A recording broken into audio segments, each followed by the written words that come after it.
Today I'm going to be talking a little bit about the behavioural shifts that form the OCD recovery journey. And as anxiety pioneer Claire Weekes once described, she said that anxious thinking takes a while to develop. So learning to be not anxious will equally take a while to develop. Those same sort of habits and behaviours that led to the chronic anxious state, it's the same, the peaceful state will go in the same direction, and the same habits being formed for that and getting comfortable. And then especially where OCD is concerned, you tend to get a lot of backdoor spikes where, oh my God, I'm not anxious at all. Then I need to be anxious. Otherwise it's risky not being anxious, or I'm being too irresponsible not being anxious, where we sort of think that we've got to be chronically anxious to be constantly on guard, and that level of responsibility, which is completely over the top and forms the anxious cycle. So of course, with OCD, it can come on in 24 hours like it did for me, where at the age of 17, real event OCD latched, and then it became chronic severe OCD latched on. But prior to that, it gradually built up very subtly when I didn't understand what OCD was, bit by bit by bit, forming that those chronic sort of fear paths that then led to that chronic anxious state, that sort of cortisol soup that I was living in for a long time. Now, the same is for stress. When you've been working too hard and then you're starting to think in a very stressed way, and sort of lots of barriers in your mind, mental blocks that have been created all through the sort of stressful, no way out way of thinking. I mean, people often say about people who work a lot, they often say about people that work a lot that, oh, they must be so stressed. But no, mental stress comes from usually from barriers, blocks in our head. I haven't got enough time. Oh my God, my boss wants me to do too much. I'm never going to make it. That's what tends to create the stress more. Of course, we have to balance things, but that tends to be the main stress component. And with OCD and anxiety, you've been anxious for so long, you've been on guard for so long, it's become a sort of your whole way of being. It's in your body. You can feel it in the physical form. You can feel it in all areas of life. It starts to just pervade everything. You might just be getting in a lift and what button do I push? Quick, I haven't got enough time. Then stress component as well. And then, oh, I've got too much to do. I don't even know what I'm going to think. Am I even thinking? And then you'd sort of internally reflecting and getting more locked up internally rather than connecting with your external environment, which is a key part of the OCD recovery journey, because far too often people are so focused inwards with this internal magnifying glass, this internal anxiety thermometer jacked up, measuring all the time. How anxious am I? Am I not anxious at all? Oh my God, I'm still anxious. Oh my God, I'm not anxious enough. That going on and on and on. And then when in the terms of existential OCD and depersonalization, derealization, disassociation, all these things, the person is very much internally focused on every anxious sensation going on in the head, through the eyes, through everything, where they're starting to see the whole world in this sort of anxious state, and they feel like they're in this sort of spider web of anxiety. And that's very much what OCD feels like when it's starting to pervade your whole world. And I remember at 17 being on an underground in London, and I was going along and I thought my whole mind is just breaking down. But it wasn't breaking down. I was just very zoomed in that sort of depersonalized state, very scared of everything because I didn't know what was going on. And I was scared of sensations, real events, false memories, everything that you could be scared of, your brain was viewing as a threat in that sort of anxious desperation. So it's very important to slow things down and remember this is going to take a while for these sensations to fade and for you to get used to this new way of living in a non-anxious way.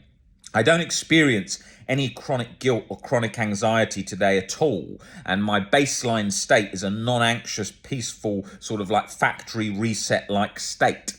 And that is something that I'm very grateful for, but I'm not always grateful for it every moment because I've got used to it, the same as humans that haven't got OCD, that's just the norm. But I have to remind myself of that, and I do remind myself of that doing this job, seeing all the people that I see with very difficult suffering with OCD, and it reminds me of the time where I was so stuck with OCD.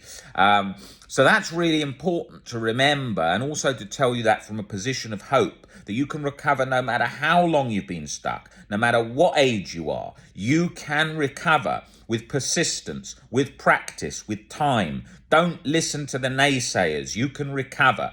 You often see people say things like, you've got to learn to live with it, you just have to put up with suffering. It's a load of crap. If that was true, that would mean that there was no books by the likes of Albert Ellis saying how to stubbornly refuse to make yourself miserable, because it would say how to stubbornly refuse, oh, unless you've got this kind of brain, then you can't, or unless you've got an anxiety disorder, you can't. It doesn't work like that. You can recover. It's only your perspectives of things that are keeping you stuck right now. That's the only thing. Your perspectives of situations are fueling the anxious cycle, as well as your fear of the anxious cycle. And you probably got to a point after being stuck for so long that you started to view yourself as broken in some way. And then you think, oh, I'm never going to be back to a baseline state of peace. But that's not true. You're exactly as you ever were before OCD. You always had probably OCD on some genetic level.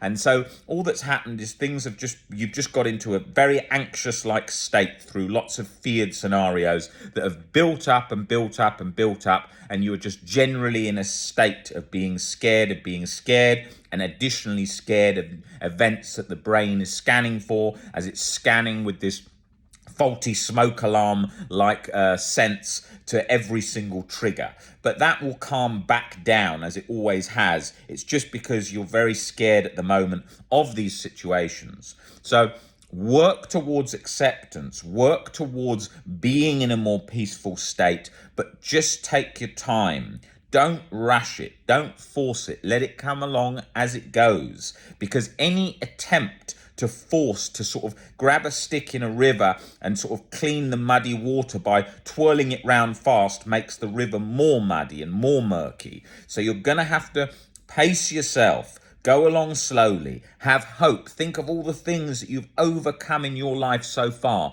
Think of where this is going to get you to in your life. Think about the goals that you want to achieve and how this is going to empower your life and take you to that mindset that's going to do that.